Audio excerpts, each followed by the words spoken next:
Hi, folks. I'm Jamie Hiles. I'm Lydia Judy. And I'm a mouse in a cage. This is Scream Bloody Movies, the podcast where we review a horror movie each week. Go over the horror news. And Derek, you have an obsession with mice. Well, you know. When life throws you lemons. You are on it tonight with these fucking sayings. Just like always quoting the wrong thing, I think. Yeah, that's right. You remind me of Alec Baldwin in Fun with Dick and Jane. It's like my daddy used to tell me. Like my daddy always used to say.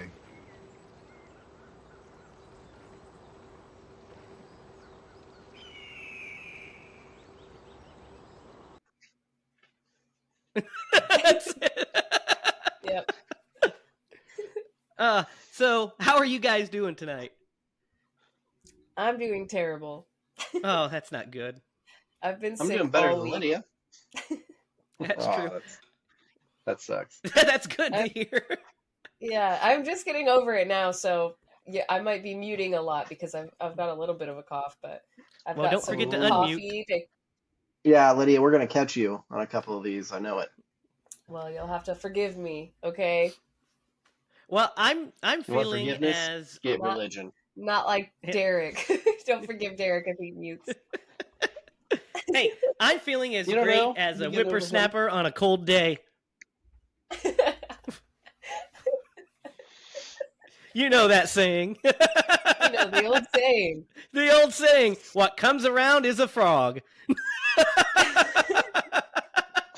I feel like that spilt milk under the bridge, man. No crying over burnt toast. You know what they say. This is off the rails already. This is a wild episode already. So, guys, tonight we are talking about Tobe Hooper's seminal ghost story, Poltergeist, written and produced by Steven Spielberg. What's this, the Tobe Hooper directed movie? It is a Tobe Hooper. We will get into the Are you controversy sure? of it. We'll get into the controversy of it later, but I mean, the Spielberg touches of this movie are undeniable. Undeniable. It was so prevalent. I literally. We'll get into it in a minute. We'll get there. Yeah. I don't want to spoil it. Good. Don't keep the viewers on the edge of their seats with that one. Guys, I don't have a lot of horror news, but what I do have is also not very exciting, but let's get to it.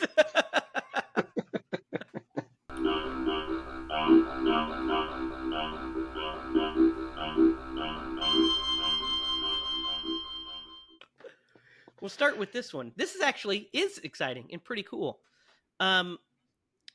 Apparently, Jamie Lee Curtis is executive producing a documentary about Deborah Hill called Hollywood Trailblazer, The Deborah Hill Story. It's a documentary about Deborah Hill.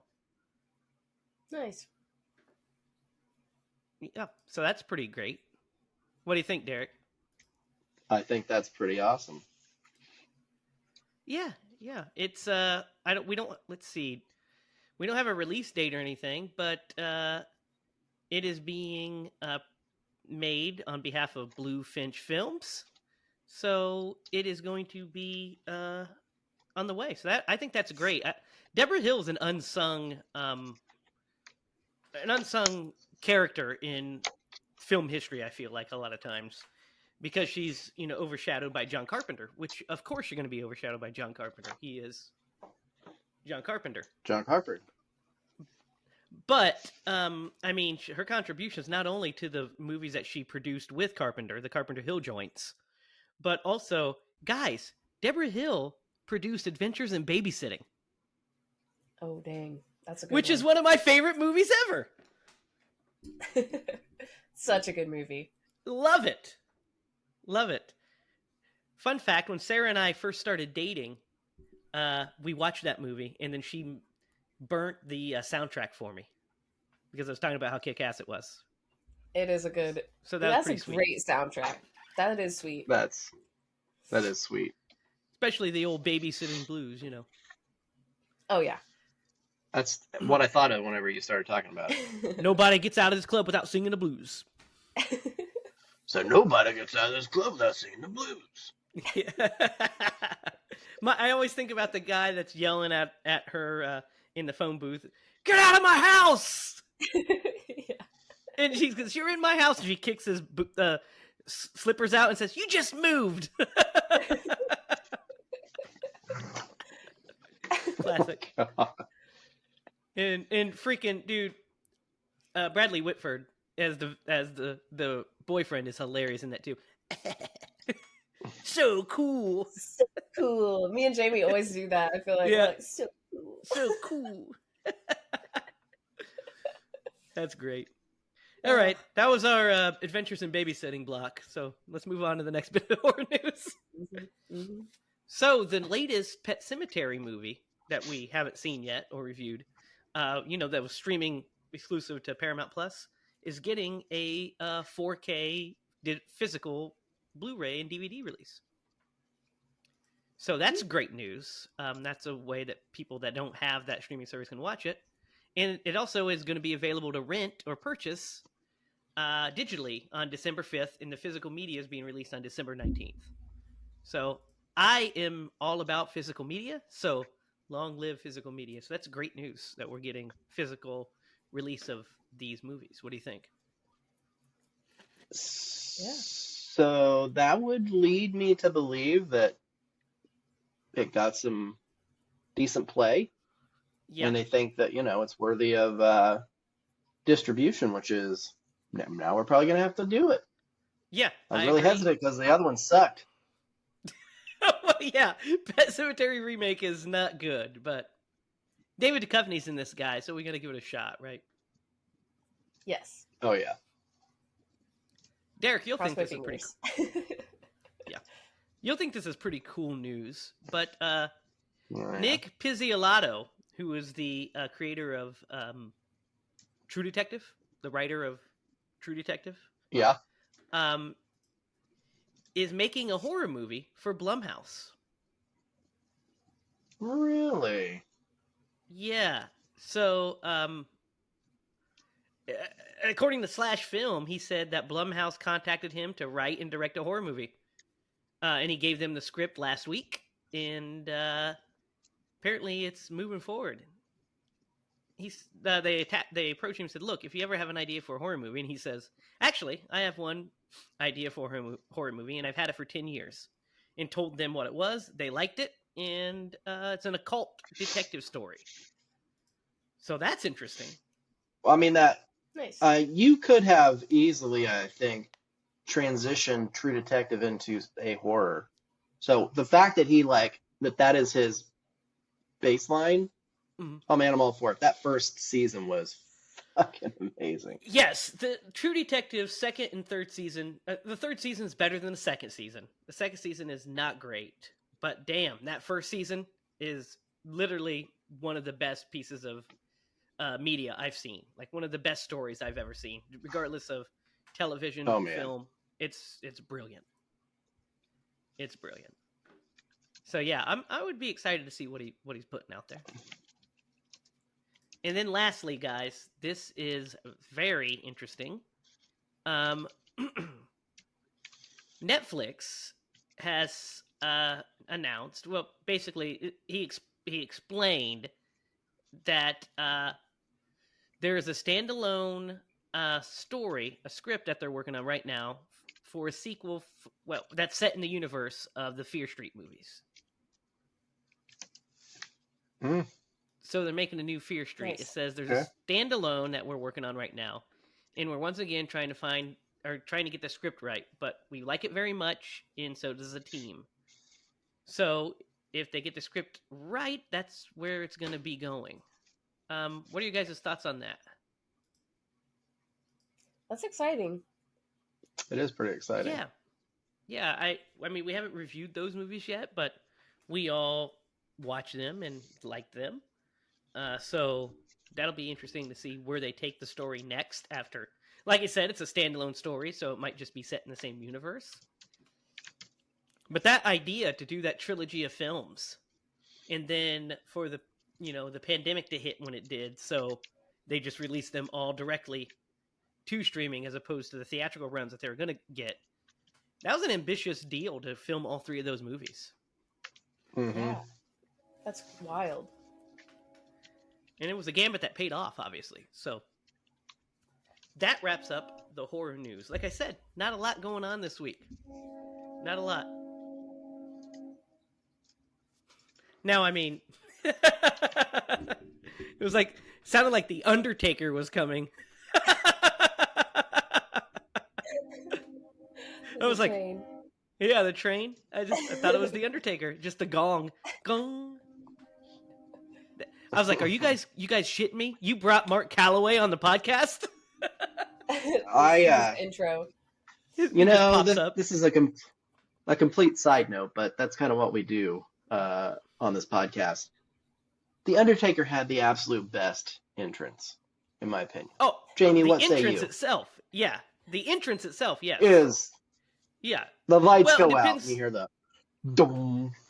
Yeah, Anyway. and the WrestleMania ones are like at another level because they have like all this pageantry and shit. Yeah, they're crazy. Triple H had some really cool ones too. He always had his. If Triple H was wrestling The Undertaker at WrestleMania, then there'd be 40 minutes of just entrances before they even wrestled the match. I remember that time he came in as the Terminator Man. Yeah, I remember that too. Oh Yeah, my yeah. god. Yeah. Yes, like Stephanie McMahon was sitting on like a throne or something. Like, what the fuck is going on? But hey, whatever. I'm like, what did I tune in to watch? Wrestling's gonna wrestle. That's what they do. So, guys, we're here to talk about Tobe Hooper's 1982 film, Poltergeist. And I've got a lot to say about Poltergeist. And I've got a lot to talk about, not only the movie, but the behind-the-scenes stuff. We'll kind of get into that as well. But what I want to hear from you guys first is your experience with Poltergeist. Lydia, let's start with you. Do you remember the first time you saw this, and what's kind of been your journey with this movie? I think I do remember, actually, but even before then, I knew like so much of like the pop culture of this movie because They're here. Yeah. exactly. Mhm. Yeah, when we were talking about that when we were watching it this time, because we were just like, man, I remember being so scared of that line at such a young age, and I had no idea what it was about. You know? But besides that, I watched this probably. I remember watching this one probably like, I want to say maybe like 7th or 8th grade. And I know that because I just got a TV in my room, like for the first time. It's always a big deal. And was, yeah, so, and for me, like watching a scary movie, I'd always watched with my family. And this was the age when I started just like watching them alone in the dark by myself. And so this one really scared me the first time I watched it. And I was so fascinated with it. Like when she's sliding across the floor in the kitchen, and like just the atmosphere of this movie was so cool. But I was like terrified at the same time of like the clown and all of that. I was like not having it. So I had a really good like first experience watching this one. How about you, Derek? All right, so I saw this movie when I was a kid, and I remember some things about it, not a lot. In some aspects, like a lot of these movies, you know, like if it came out when I was a kid, I know I saw it, but it's actually like watching it again because I'm an old bastard. So, but it did bring back some memories. I do remember that this movie used to play a lot on like Channel 4. Yeah, it did. You remember it that did. back You're in right. the day? You're Played a right. lot on it Channel did. 4. Yeah, Channel 4. That's so funny. You're right. It totally did. It was like mid-afternoon movie. It was this guy. Yeah. That's so funny. That's so funny. Yeah, I mean, I watched this movie for the first time when I was very young. I mean, it was VHS in the 80s for sure.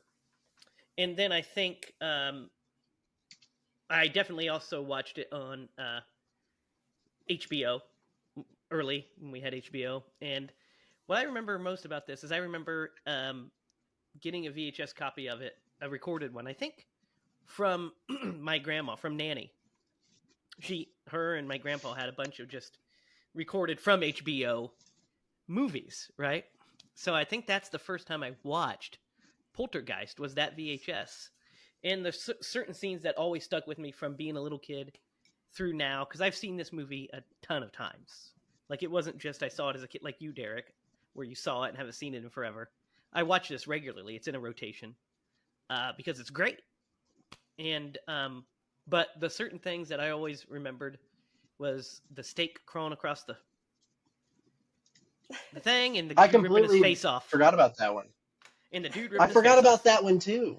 Dude, that's great. We'll talk about that. But so those I always remembered. And then there's a lot to love about this movie.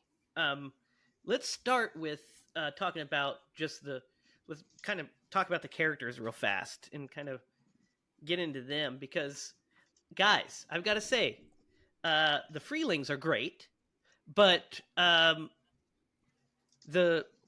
what I've got to say is most important is that Steve and Diane, the mother and father, are couple goals, man.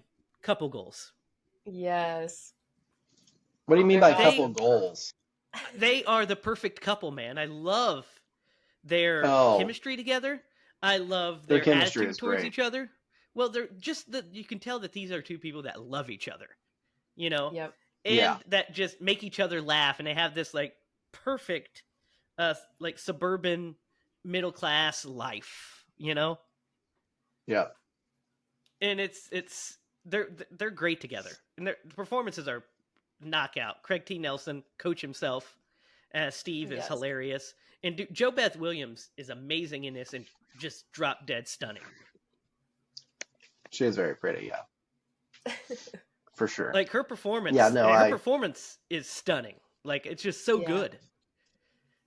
There are scenes in this movie. It really is. They're both so good. Oh my god, it's mind-blowing. There's scenes in this movie where they, like, their performances make me emotional. I'm like, that's so good. Like, that's so good. What were you going to say, Derek? I mean, most of the ways I was just going to echo what you were saying. I think this movie was perfectly cast. I know we're going to get to it eventually. There's not one person I would say, yeah, you could replace that person pretty easy and make this movie better. But we're going to have to eventually. So, yeah. We are, but that's a testament to how well they cast this movie, because everybody did a great job. Just the characters of the Freelings are so great, you know, like I love the family unit. They are so good, and it like is a slice of life of 1982 suburban life. You know, here's the thing about this movie, okay? Watching it again. There's only one thing about this movie that dates it. Everything else is like, other than like the car and stuff like that. Yeah. The spots and like the story and everything, like this movie could be retold as it is today and still probably kick ass. Yeah. There's just some of those special effects, but that was fucking 1982. What are you gonna do about it? Yeah. So. Yeah. And the kids are perfect too. Let's talk about Carol Ann. How great is Carol Ann? Gosh. She gets your heart, man. Yeah. Tragedy. Heather O'Rourke. Yeah. Unfortunately, she passed away at a very young age. But yeah, in this movie, she's so adorable. When the first time she sits up and she's looking at the TV and she's talking to it, it's so great the way this movie opens with that. You know, just the Star Spangled Banner pulling out. This is where I got... Which dates it, for sure. Well, yeah, that doesn't happen anymore. But the pull out from the pixelated, we don't see anything, to we finally pull out to make out a picture. That's where I saw what I saw's opening, is this. Nice. Pulling out to see an image. I mean, we make it Dracula, and because we're watching a vampire movie, and it has this cool music playing over it, but that was the impetus for the idea was, let's pull out like the Poltergeist shot is what I was thinking in my brain. It just was ingrained in my DNA. Like, this should be the opening shot. And I was like, it worked for Poltergeist. Heck yeah. But yeah, the kid Robbie's great. He's so funny. And the Dana is great too. Also a tragic story with her too in real life. Oh, really? I didn't know that. Oh, she was murdered after this movie. What? By a stalker. Yeah. I mean, the subplot of her is hilarious, by the way.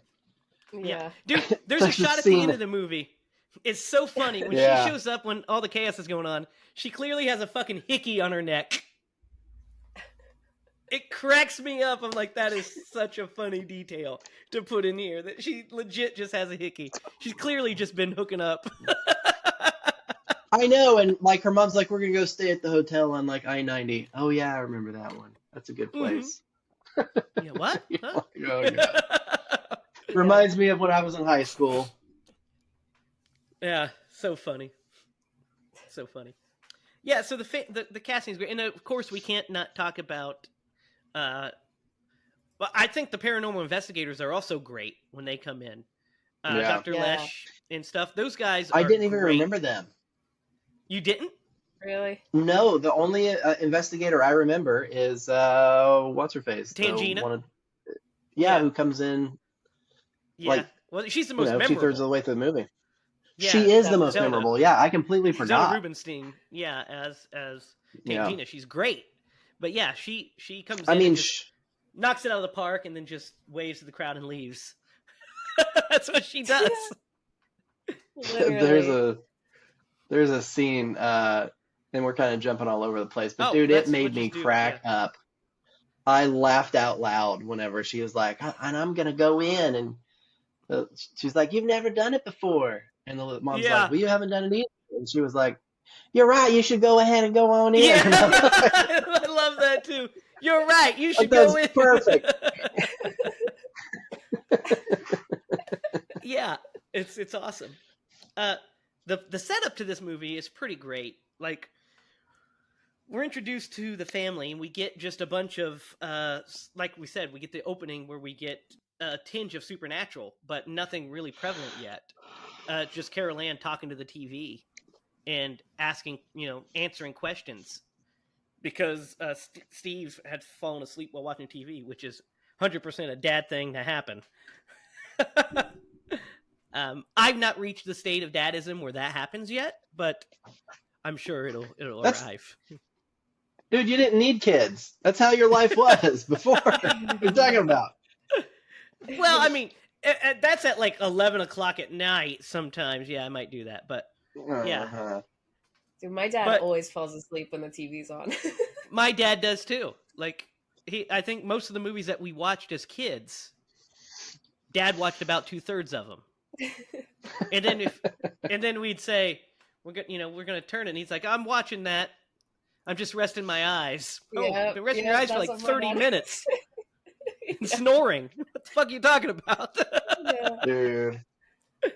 You know what's funny about this scene? So the TV is more or less like a conduit at this point, a way to, like a bridge to communicate and eventually like let them through. But gosh, you just think of the movies that like this one scene kind of inspired. You know what I mean? Just by thinking about using that TV. White Noise comes to mind because that's essentially what she's doing. Yeah. Yeah, it's crazy.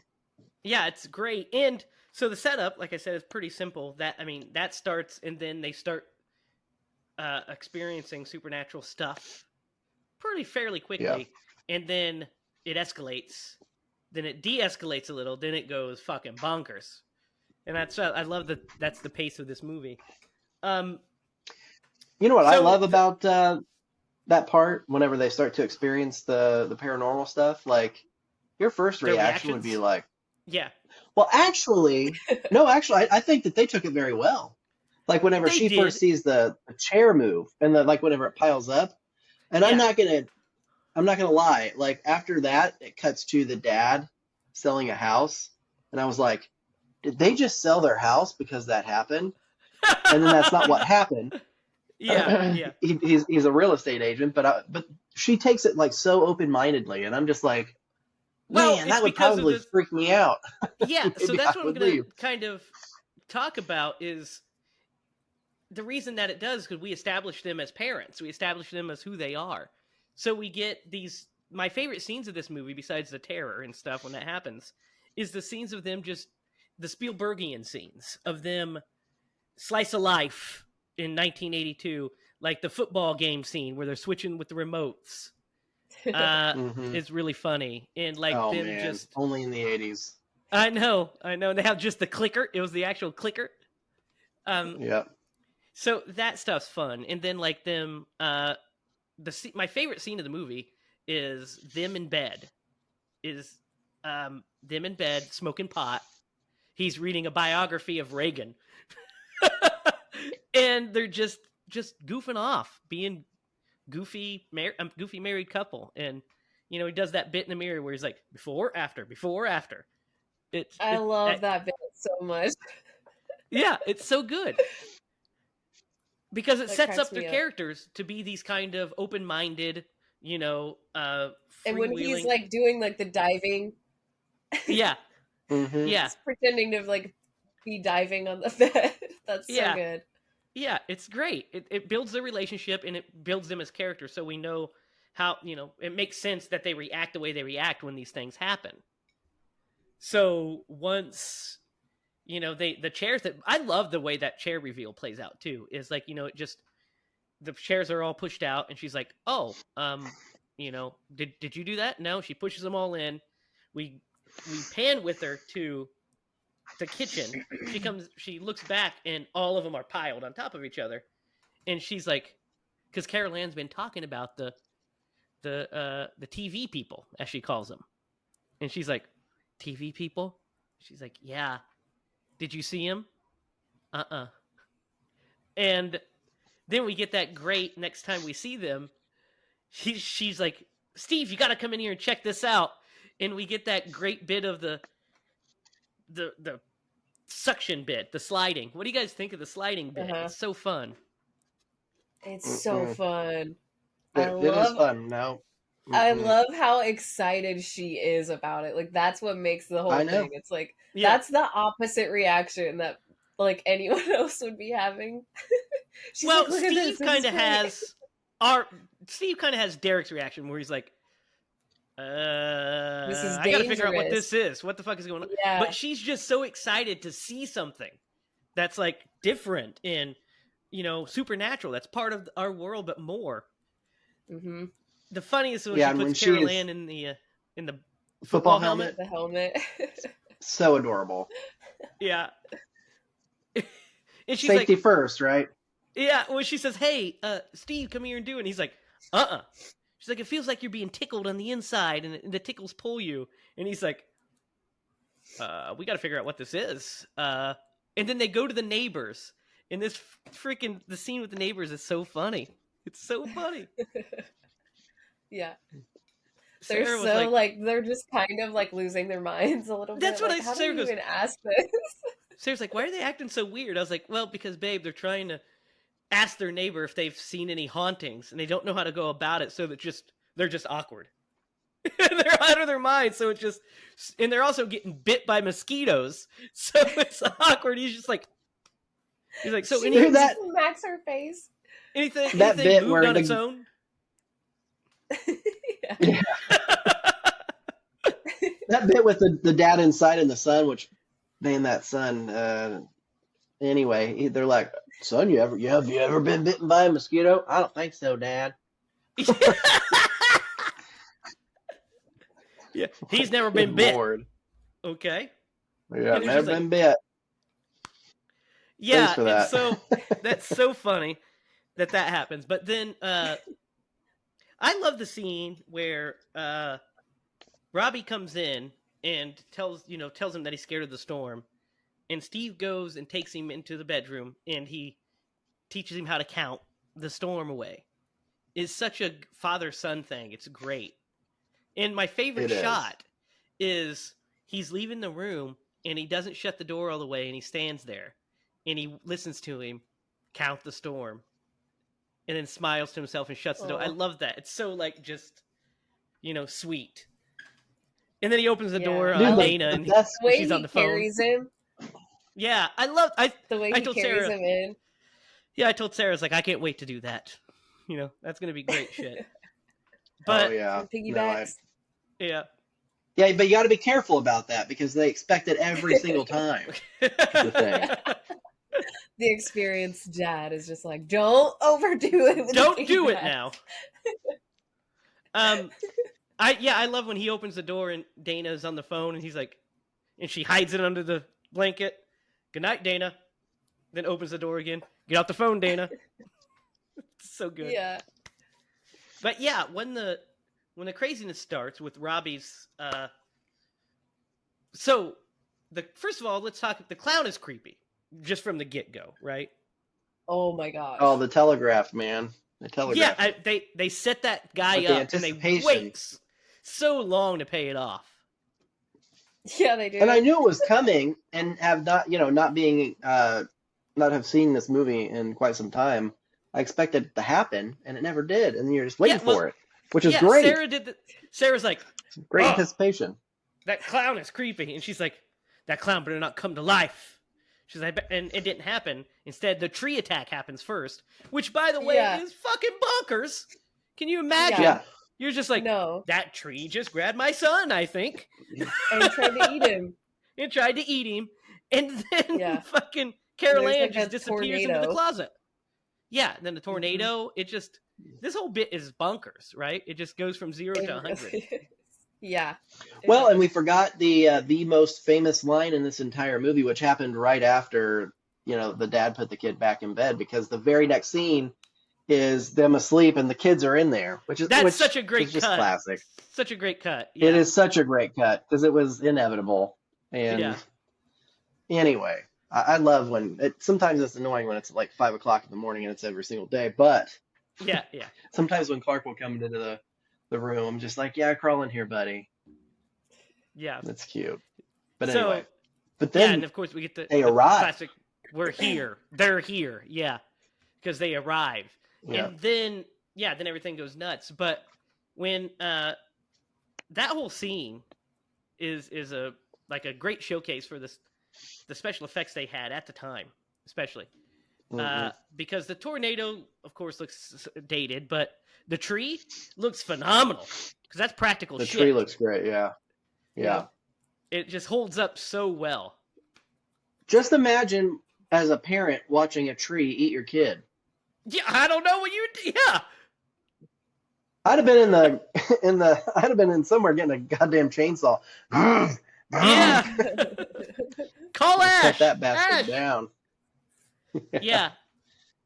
Tobe Hooper probably had some on set, right? He did direct Chainsaw 1 and 2. Oh, he had to have one in his trunk of his car for sure.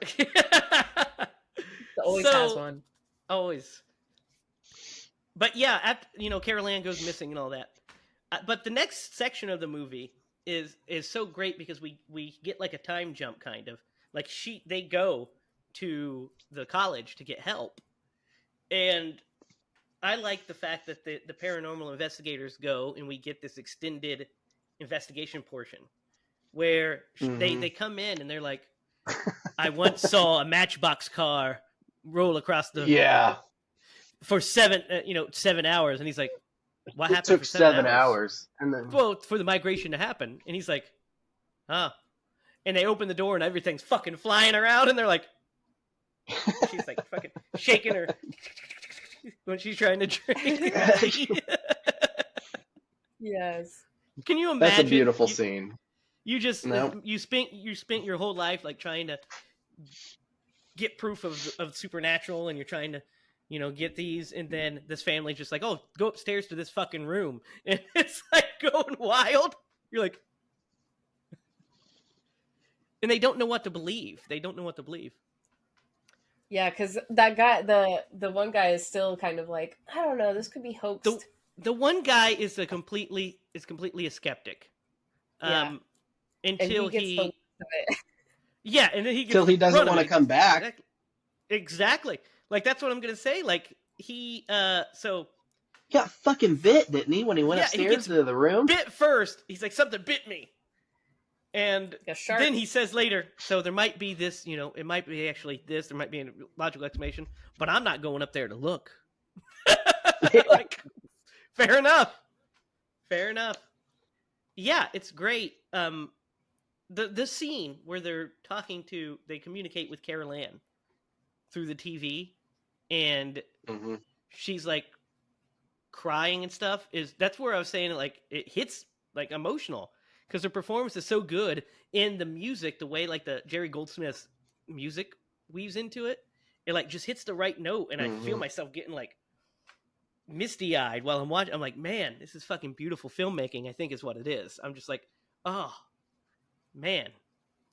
But this whole family, it's when she's like, you know, yes, mommy's here, you know, and she's talking to her, and then when Robbie says goodnight to Carol Ann at the TV, I'm like, oh. Like this shit's so good. It definitely has that Amblin magic going on. Definitely. The Amblin magic. So, Derek, you forgot about these scenes. Let's talk about the steak and face ripping. Yep. Such a good sentence. Yes. Dude, the steak one is kind of weird. Because I'm like, is that steak moving? And then it starts to like open up and it's got maggots, and he was just eating a piece of like chicken, I think. Yeah, Yeah. And he looks at it, it's got full of maggots, maggots, and he drops it. And he runs into the utility closet and he's like, "Ugh!" And then his face starts melting off, and I'm like, I don't remember this part. Dude, I don't remember this part. For a PG movie, it's fucking graphic. This face ripping is. Yeah. It is pretty graphic. Yeah, and then It's also a little bit goofy because it's it is such an obvious change. Yeah. Prosthetic, and you know, it's probably Yeah, but it's such a classic. But for a child watching this as their first horror movie, that shit is scary. I mean, that's like I remember that. I forgot about the steak because I was just remembering the face part. But then when I saw the steak, I was like, ugh. Yeah. In a lot of ways, like a movie like this will scar somebody longer than a movie like Texas Chainsaw Massacre. Because what's the chances you're going to come across a crazy ass family that wants to catch up with chainsaws? But how many people have little clown dolls in their house? Or how many people just live in a suburban neighborhood? That's what's scary about it, guys. Yeah. Is the setting, the suburban house. They're just a normal family. And how many... I mean, it is built on a burial ground. Of course, there's that. But even without that, I mean, who's to say... Like, so, remember when they moved Hookman's Grave? Our local story for us. But remember Hookman's Grave? Remember when they basically moved it? Pretty much, like they bought the land around it. Because it used to be public property. And then they bought the land around it so they could build like that factory. Like, that shit does happen, you know? Yeah. Mm-hmm. They moved the headstones but left the graves. Yeah, which is a great bit, which is great. Dude, I got a side story after. And maybe I'll save it for the end. I'll save it for the end. That'll be my story. Yeah, that'll be good. Because that's a great Joey story. So, yeah, the face rip is great, and then when they leave, that guy does not come back because we get that great special effects showcase. Which, by the way, Ghostbusters, I think, got a lot of inspiration for the way that they shot ghosts from Poltergeist. But yeah, the practical or the way these ghostly, like the orbs and stuff, are really cool. The way it's shot and also the way the closet looks, the light coming off, that's very that's Spielbergian for sure. In the close-ups of their face when that light's hitting, that's very Spielbergian for sure. What a great diversion, by the way. What? where the tree is going to eat the kid, and then the whole point of that Yeah. was to To get take Carol Ann alone. Yeah. Yeah, Yeah, it's great great. diversion. It's a great And also how they misdirect say for that. us. Yeah. Uh-huh. Well, and they say later that like it knows, like they know what you're most scared of. Fears are. Yeah. Yeah. Yeah. And you're just like, oh man, he was so afraid of that tree Yes, he in was. the storm. Mm-hmm. Yeah. I mean, to be fair, it did look like a face on the side of it. Like, it was a yeah, creepy a looking scary tree. Scary Yeah. tree. Yeah, the that shit's crazy. And then when they bring in Tangina, I love when we first meet her and she does the whole like Steven tries to answer her with his mind. And she's like, hello, she asks the question, he's like, answer her, and he's like, I am. And then he's like, I tried to answer her telepathically so she could read my mind. And it's like, if she was the best medium, and then she upstairs clearing the other rooms, I did, but I just don't like when people play tricks. And you're like, oh, so she's legit. Okay. And her Which, by the way, speech that is totally something that you would probably want to do, because you'd want some sort of proof, like, oh, okay, this lady. Yeah. You know. Well, I mean, I think that Diane is willing to believe because she wants her daughter back. And so does Steve, but he's like, the best part is when she walks in, like, because they come in first and then she comes in after them, and that's how we're introduced to her walking in. And he says something about which side of the rainbow are we on today, because she's extremely short. So it kind of sets up like he doesn't believe. He's like, what is this, like, circus trickery, And then when she's like, no, this is real, and then gives the whole speech talks about Carol Ann having life, and that's what they want, and that's what makes them different. And then that they get lost trying to cross over, and that there's also this dark entity that has a hold of her and stuff. You're like, oh man, these are the stakes. And I have a story that's psychic related, if you guys want to hear tell it. that at the end. Yeah. Okay. So, guys, this next bit kind of, like, the rescue of Carol Ann feels like the climax of the movie, but it's not. But it's the end of the second act, start of the third act, but it feels like that's the climax, right? What do you guys think of Carol Ann's rescue? The whole set piece. Awesome. Derek, you're muted. Oh, Derek. Got him. I hate you guys. I didn't even get caught once, and I've muted like 100 times. It's not over, Lydia. That's true. Oh shoot. It's really great. I love the little, like, play with the rope thing. So it's essentially a portal, and they're like throwing the baseballs in, because like random stuff had dropped out at one point, and they're like, how are these things connected? This thing's like super old, and this one's like just a couple of years old, and I mean it's from the corpses that are buried, all over the yard and under their house. But that portal is a really cool idea. And it's also a way for them to, be able to rescue her, because she's still alive in this realm of the undead. Yeah. Yeah, and she has to escape. Dude, when he makes Steve yell at her, and he's like, he's yelling at her, and then he's like, tell her you're gonna give her a spanking. It's like, come on, I don't hit, I've never hit my kids. And he's like, tell her. And he says it. And then when he tells her to run to the light, and she's like, no, tell her. And she's like, I hate you for this. It's so, like, just emotionally charged. And her performance is so good. You're just in it. You're like, my God. Yeah. And then when they drop through and they're covered in that goop, because she tells them already. Well, first we have to talk about the kiss before she goes into the portal, they have this moment, and it is the most beautiful moment I think I've ever seen. I love It is this. great. Like, Yeah. just, ugh. Yeah, it's because he wants we've already to go. talked about how they're like such a good couple, but like they're like they clearly love each other so much that they're like they trust each other, and like they're in it together as parents, and you're just like, that's so beautiful. It is. It's the best. And when he says, he wants to go in, and she says no, nobody else is strong enough to hold me. You're the strongest one here.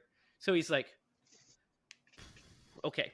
And yeah, gives her a kiss to go save their daughter. And then when they do it's it, so epic with the light and the wind lighting, and all of it. boom, It's so cool. Yeah, it's cinematography is beautiful. Yes, and the music swelling, it's awesome. So they come out in that purple goop, and they put her in the tub. And when gross. Carol Ann wakes up, it's so cute because the way she acts it, she wakes up and then recognizes him. It's like I see Connor do that all the time. Actually, today I was watching football and a fumble happened, and I was like, "Oh, fumble!"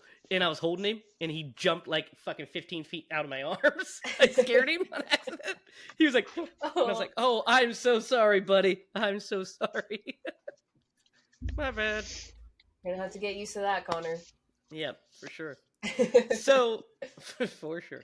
So, yeah. We think that's the end. She says her famous line, "This house is clean." And we're like, oh, okay. They're packing up. They're moving out. We're wrapping this bad boy up. But Yeah. no. We still have a pedal to the metal, balls to the walls third act to go through. Guys, this third act is everything. Right? Wouldn't you classify this like the fourth act or the post-credit scene? Dude, it's so good because it literally lulls you into like a false sense of we're wrapping the story up. Yeah. You're like, it's over. Wrapping this up. It's crazy. Yeah.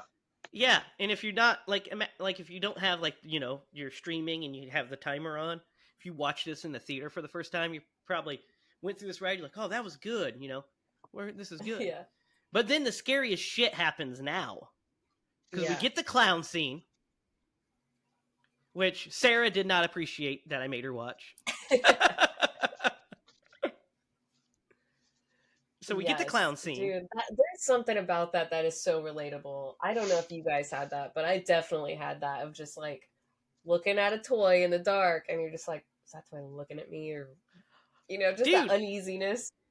I swear, when I was a kid, one of my toys in my closet like turned its head. Like, I swear Take a look at you. It probably didn't, obviously, but in my mind, I remember because when I was a kid, I had to put away clothes. Like I had to hang my clothes up on hangers and stuff at my mom's.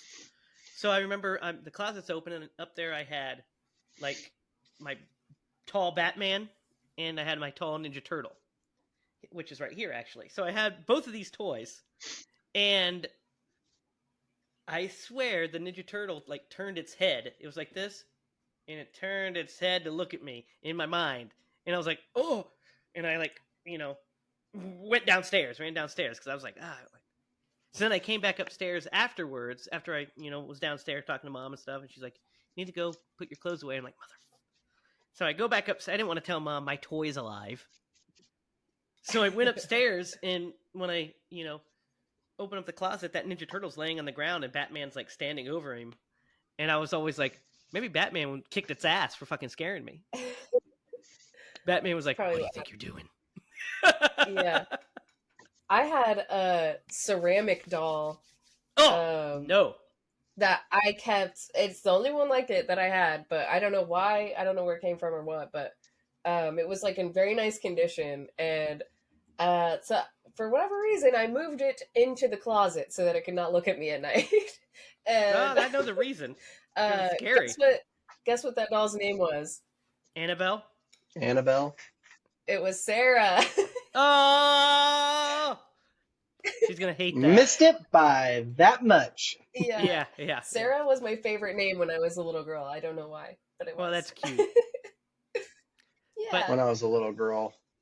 Now Okay. I hate it. My No. now I hate it.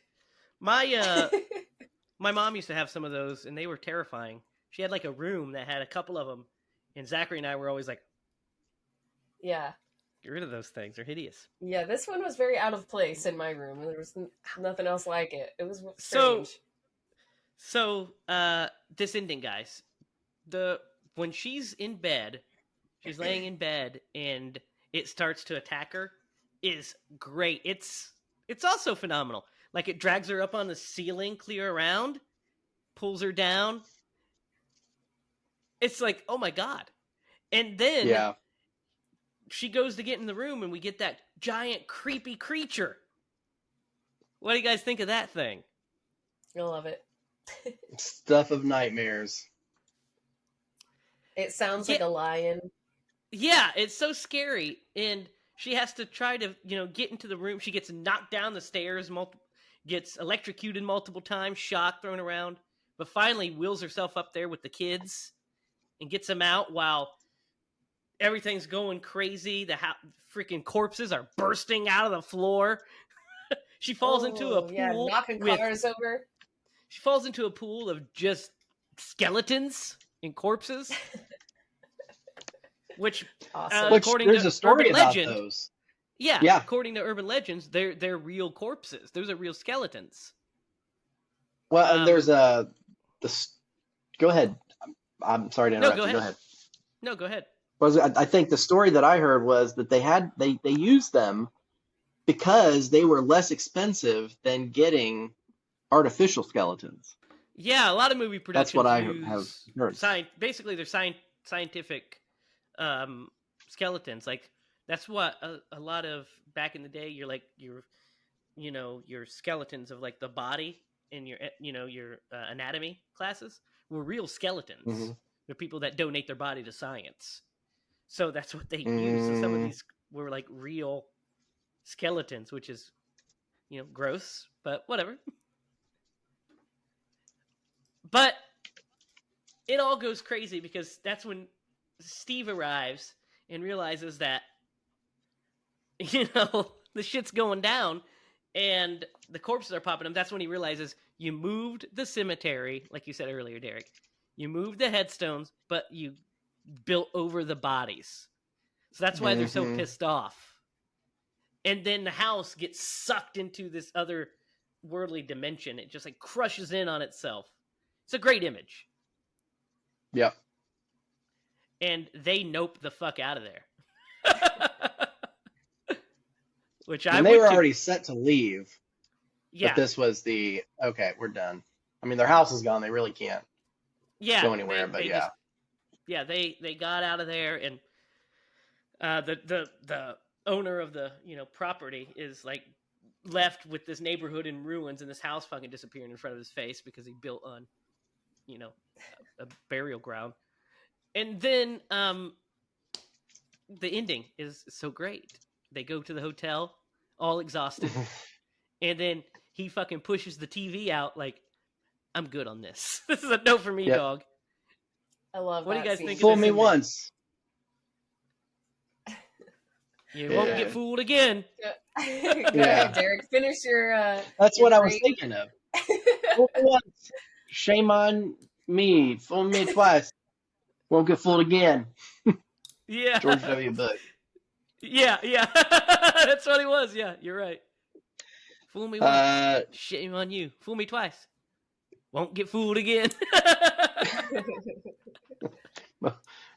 Most of our Strategery. imports come from other countries. Anyway, I'll stop.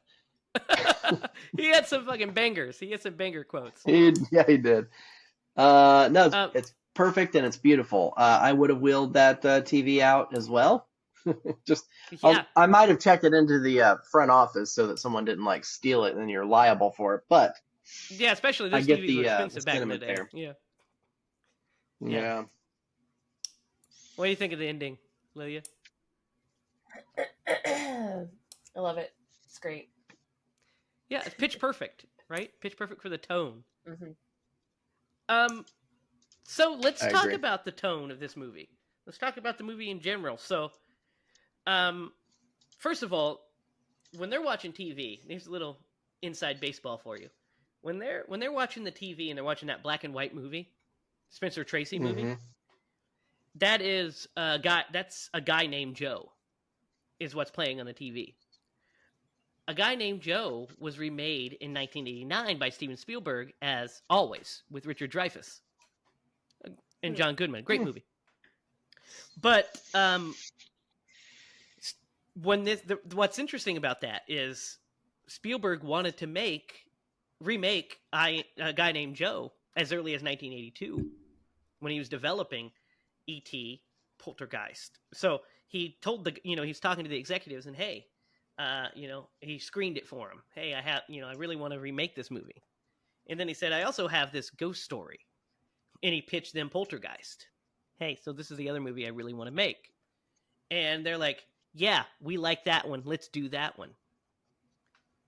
Now, the reason Steven Spielberg did not direct this movie is because he had it in his contract for E.T. that he wasn't allowed to develop another movie while he was working on E.T.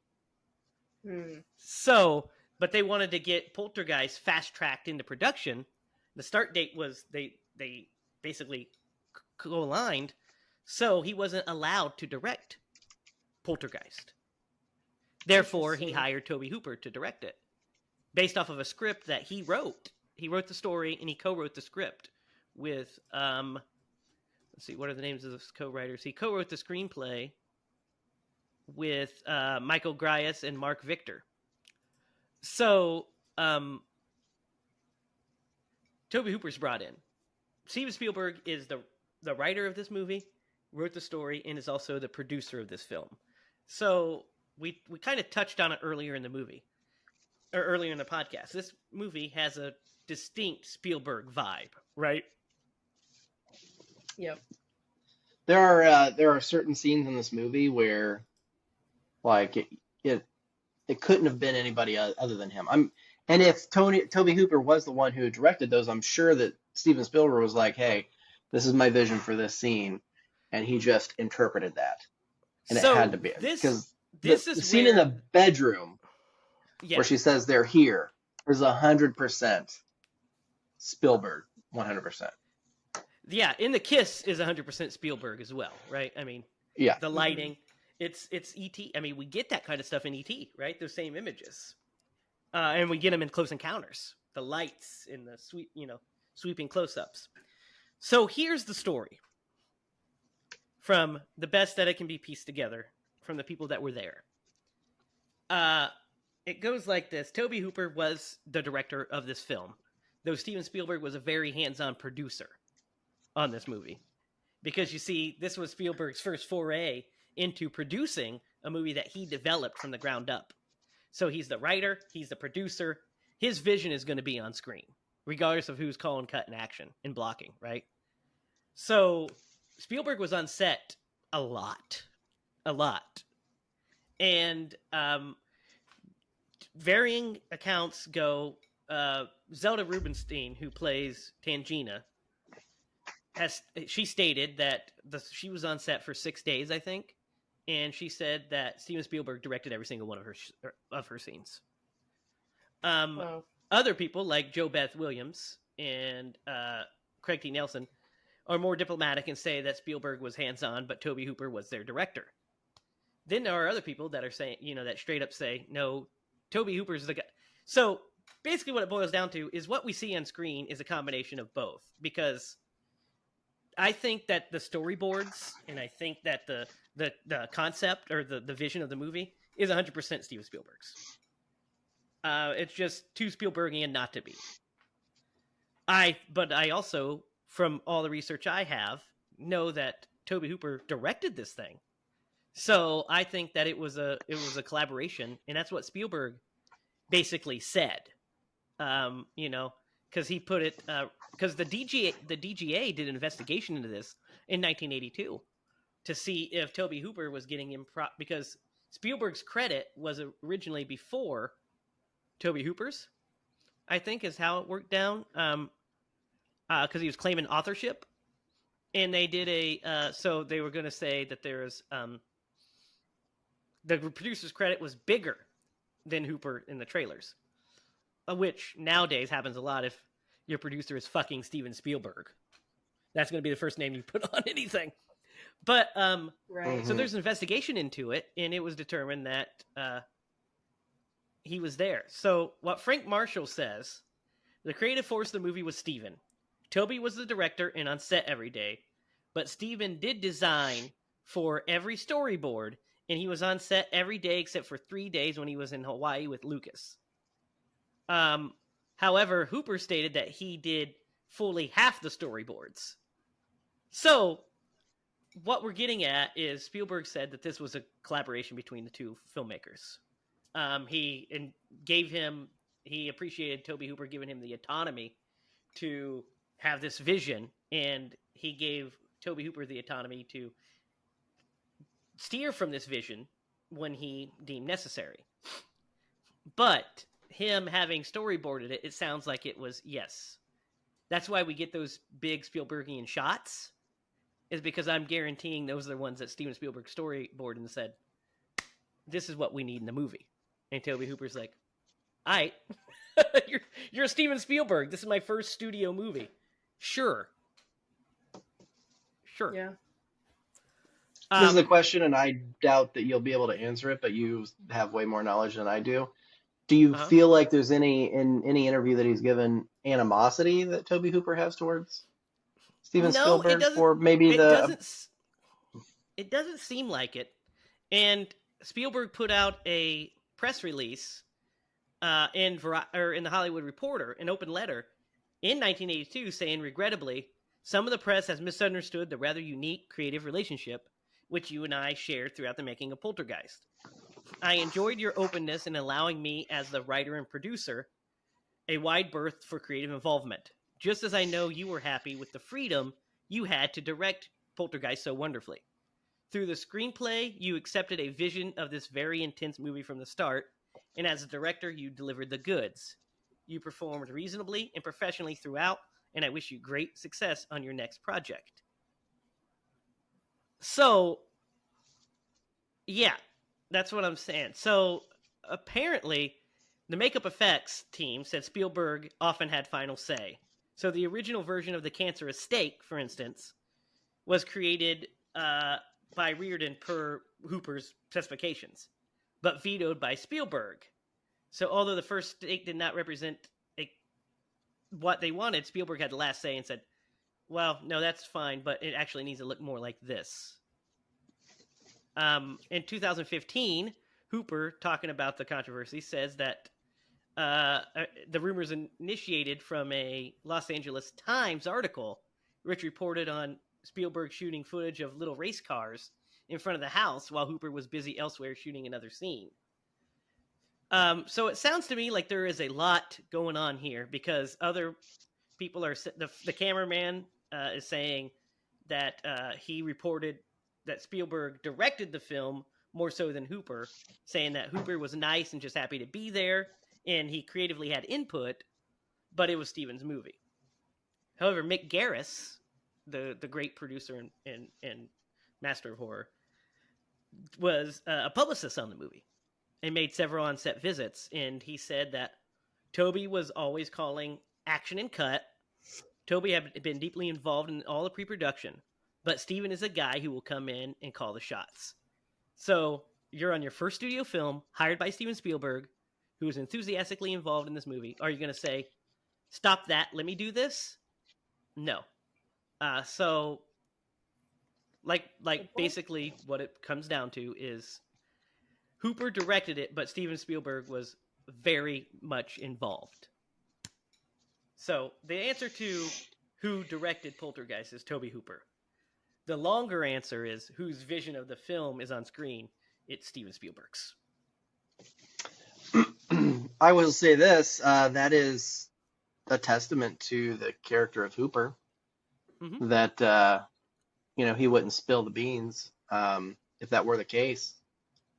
Well, I think it's both. I interesting. think would you want to be, your one of your premiere films to be like, oh well, I really didn't do this, or was I mean, that is also true. But no, I mean, here's what I will say. Because when we get to the rating, you'll want that rating. Yeah, well, here's what I'm going to say. I think that Poltergeist is Tobe Hooper's best movie.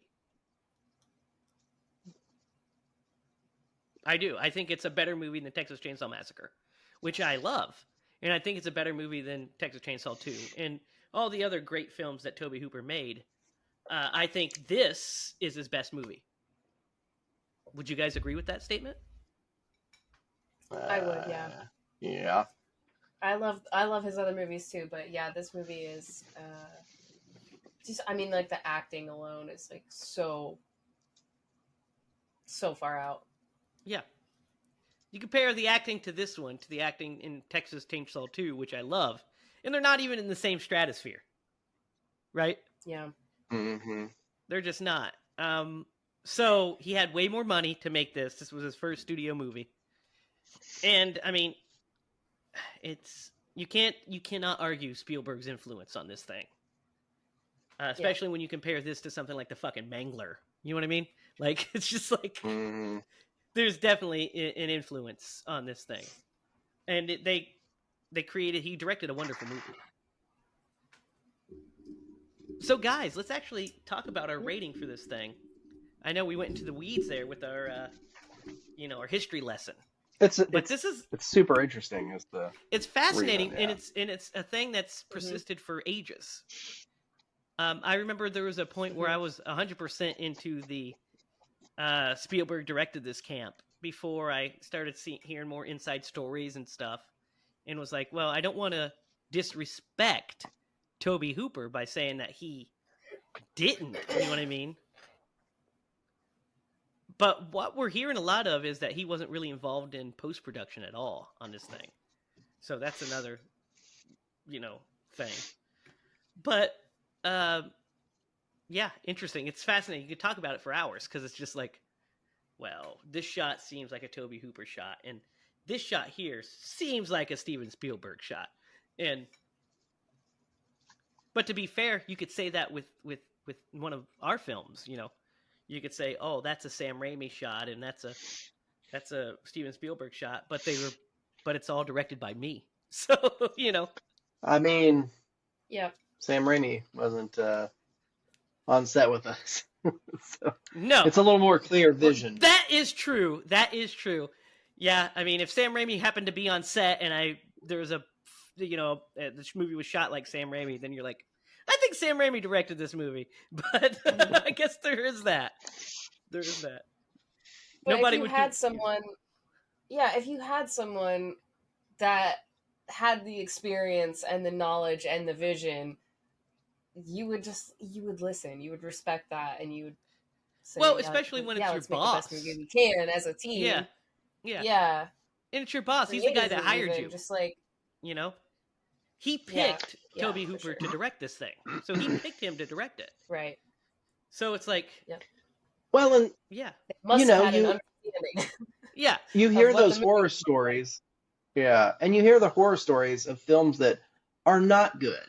And that, like, things that happen behind the scenes. And then you get to a movie like this where... I mean, it's a fucking solid-ass movie that has transcended time. So... Yeah, maybe if there was any type of animosity or strain on their relationship, you bury that shit because you're like, I'm gonna take credit for this. Yeah, absolutely. Yeah. So, guys, Lydia, Poltergeist. What are your thoughts? What are you gonna give it? Well, I will say that the one thing about this movie, my one criticism, would be that the definition of like poltergeist versus haunting was a little bit confusing to me based on what I understand of those things. But because that's just kind of a weird subject, I'm not going to take that into account, and I'm going to give this movie a solid 10. Yeah. Because I don't think that necessarily matters, like the logistics of what a poltergeist versus what a ghost versus what a haunting, whatever they were trying to say. I don't think that actually matters when, when we're getting down to, was this a good movie? This is a nearly perfect movie. How does it make you feel? Right. Mm-hmm. What do you think, Derek? I'm not going to lie to you. I listened to the dialogue and I just accepted it. So that wasn't even like a thought in my mind to be like, I wonder what the differences are. But Lydia, you probably have knowledge in that, and I don't. I have the knowledge. Yeah, and I'm just like, take it at face value. That's not right. Yeah. Man, so this movie's, I mentioned it early on. The story is solid, the acting is solid. The only thing that really separates this movie from something that is done today is the special effects. And I'm not going to fault it for that because it's not its fault. So, man, I'm going to give this movie an 8.5 divided by 2. Oh my God. What was that?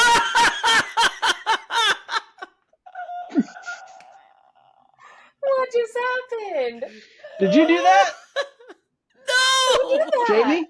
You did that! That did it on its own. I don't even know what happened. We are haunted right now. Kid you not that I didn't do that. 2.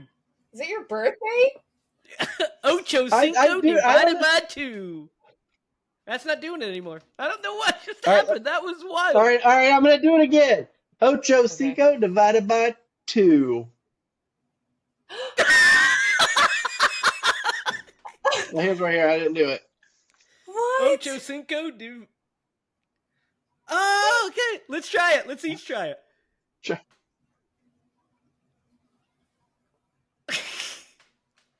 I don't understand. Do it again, Derek. What? I don't understand what's going on right now. Dude.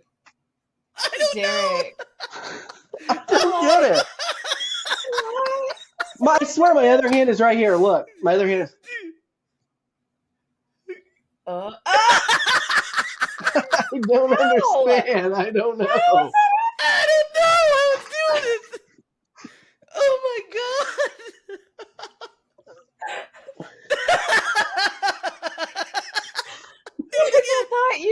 I thought you did that on purpose. Hold your hand up and then do it again. I don't understand. Let me see if I can do it with that. It does not discriminate by the hand jet. I don't know. I don't know, man. Do the Nixon.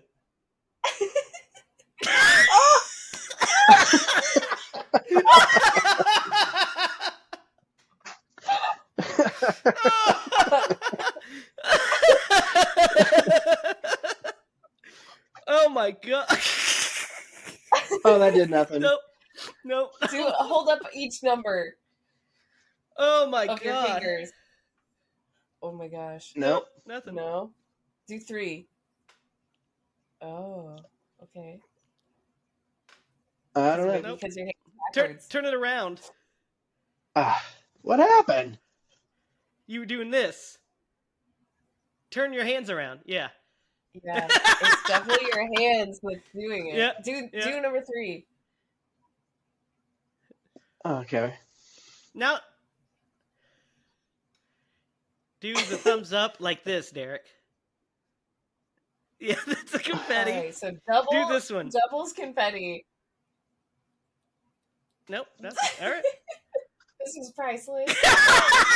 Oh, I got a new one. How are you doing that? It's raining?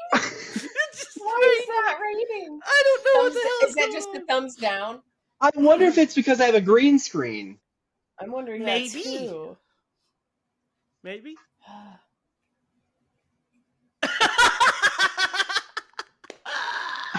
Oh, I saw something. Yeah, it was Was it's a thumbs up. I don't understand. understand All what's right, going we gotta on. get this Okay. show. We gotta get this show back on the road. So, That's what all are you just, like, giving it? bloopers. An 8.5? A 9.5. 9.5. Okay. 9.5. Okay. 9.5. That was a fucking wild thing that I just still happened. don't know. I don't know how That you was. did that. It's got to be the green screen. I don't know. Oh my I god. don't I'm know. like looking at my settings now. Like, how can I? Yeah, I make know. that All right, happen? Lydia, I'm with you. I'm gonna give it a 10. It's a. I think it's a perfect horror Naturally. movie. I think it's a perfect horror Derek. movie. Yeah, I think it's a perfect horror Yeah. movie. I think it's a really great movie. I love the tone. I love the atmosphere. The direction is perfect. The performances are next level. It's Tobe Hooper's best movie. Poltergeist, for sure. There we go. That There we is go. Poltergeist. Phenomenal. I had a lot of fun watching it today. I Mhm. really did. Yeah, Derek. I watched it last night. I watched it last night too. I did too. No, I watched it this morning. I lied. But before we get into the next week's movie, it's time to Atkinize this movie. Thrill me. Who would Tom Atkins play? The only person he could be. Now that didn't work. The boss. His boss. He's the He only could play person the- who he's good. No, he could be the guy that gets bit and gets his face ripped off. He could be. He could be one of the construction workers that hits on the oldest daughter. Yeah, but then she just would have left poor Steve. Uh-huh. True. That is true. That construction worker is fucking hilarious, by the way, just eating her food and shit. Yeah. Yeah, that is pretty funny. I was like, what the hell? That stuff right there is the most Spielbergian stuff. Is that Yeah. Mm-hmm. that stuff? Yep. But yeah, I would say that either the boss or I think he would be good as the dude that gets his face ripped off. Yeah. Because I wouldn't too. replace any other member of the cast. Yeah. You said you had a story, and Liddy has one as well.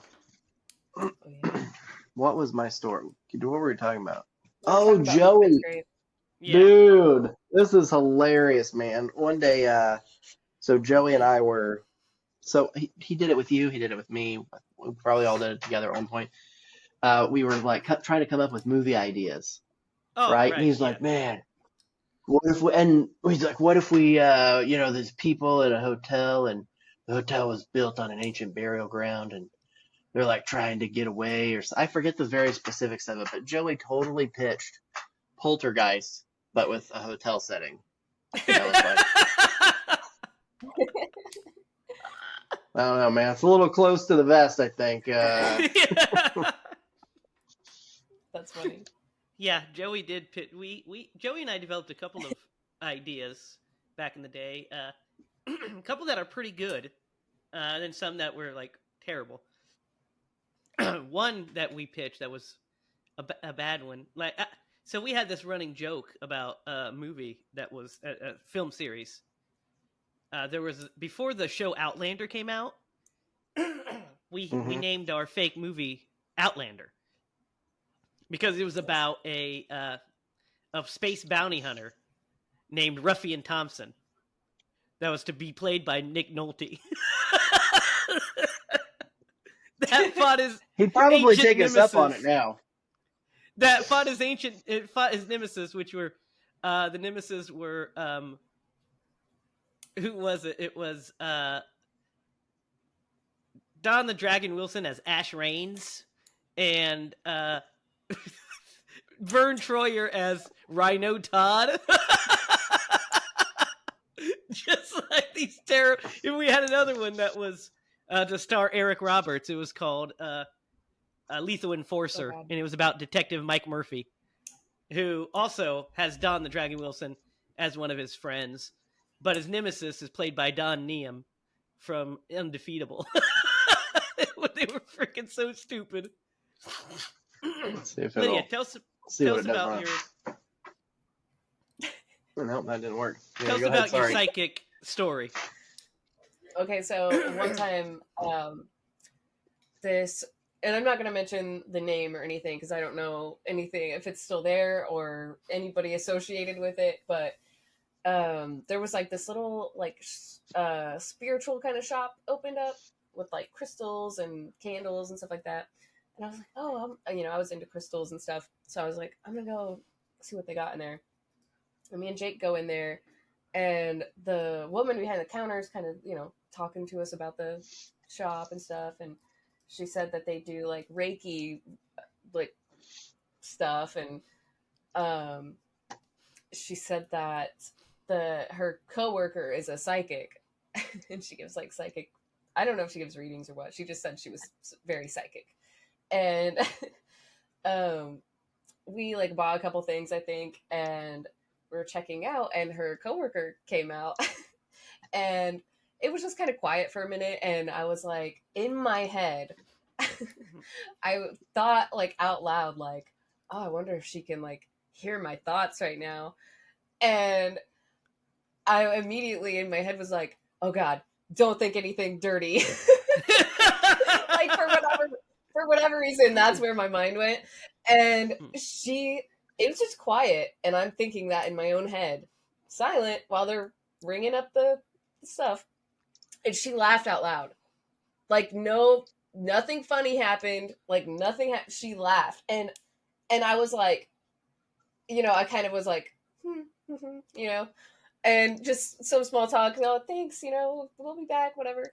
And we walk out the door, and I was like, oh my God, oh my God, oh my God.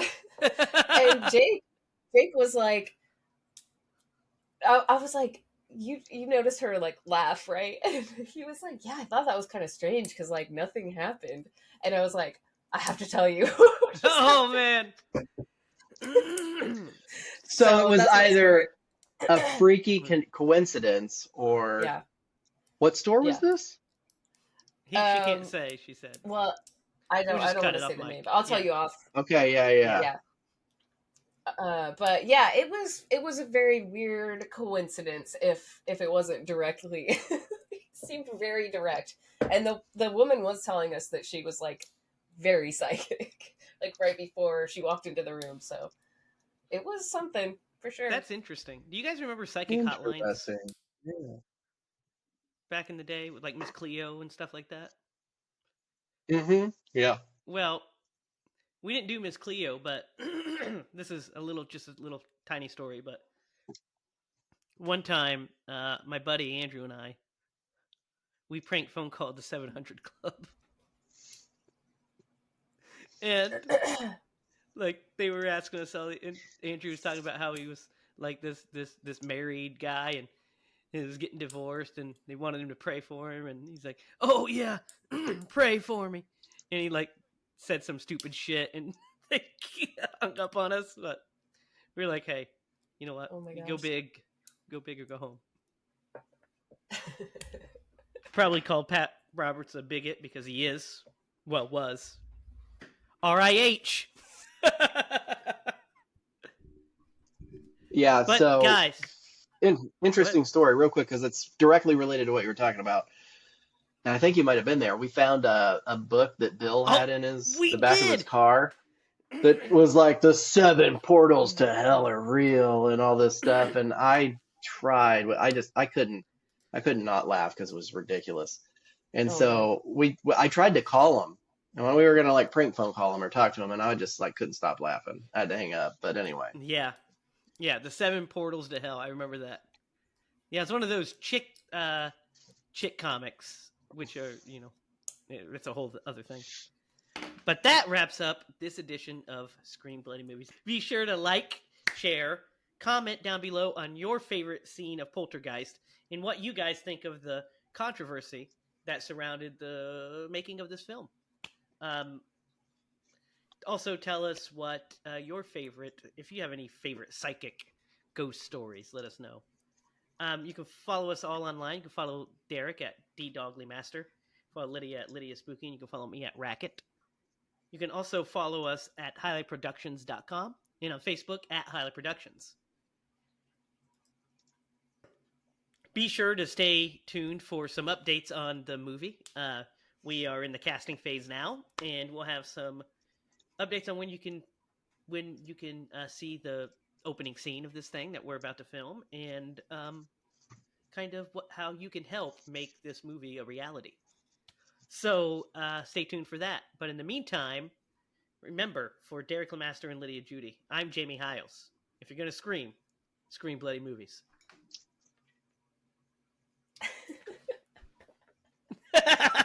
You guys both did it? What the hell?